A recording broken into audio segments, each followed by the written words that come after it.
Die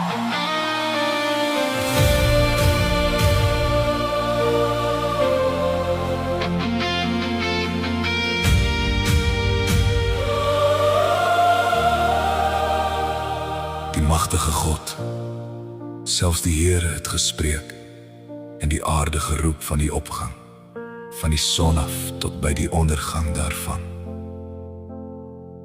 Uit Sion, die volmaaktheid van skoonheid, het God geskyn.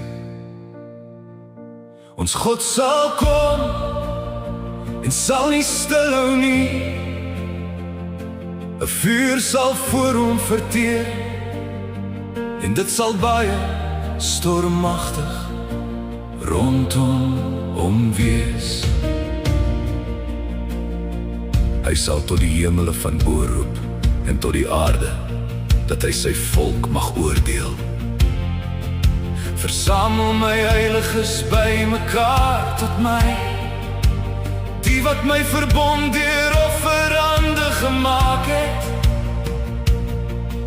En die hemele sal sy geregtigheid verkondig, want God is self regter, Selah. Hoor, o my volk, en ek sal spreek, o Israel, en ek sal teen jou getuig. Ek is God, selfs jou God. Ek sal jou nie bestraf voor jou offers nie, of jou brandoffers, wat voortdurend voor my was. Ek sal geen bul uit jou huis neem nie, of bokke uit jou krale nie, want elke dier van die woud is myne, en die vee op 1000 heelwels.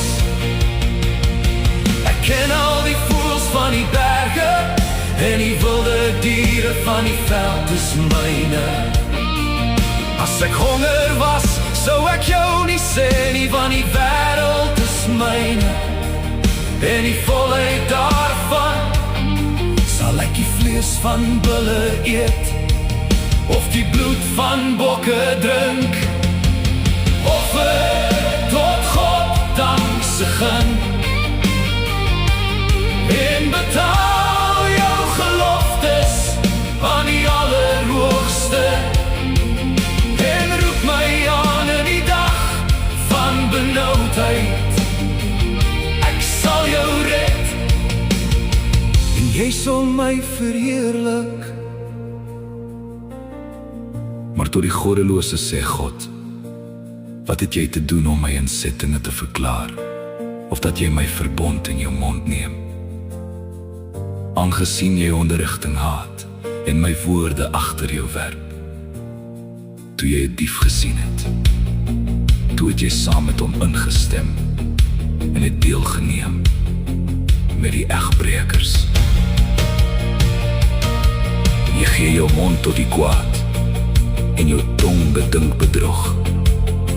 Jy sit en spreek teen jou broer, jy laster jou eie moeder se seun. Hierdie ding het jy gedoen, en ek het stilgehou. Jy het gedink dat ek heeltemal soos jy was, maar ek sal jou bestraf, en hulle in orde voor jou oë stel.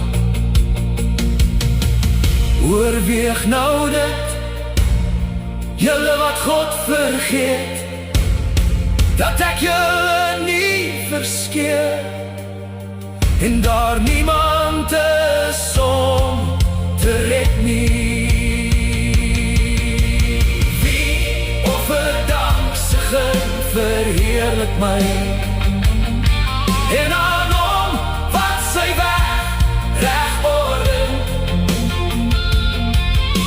sal ek die heil van God doen.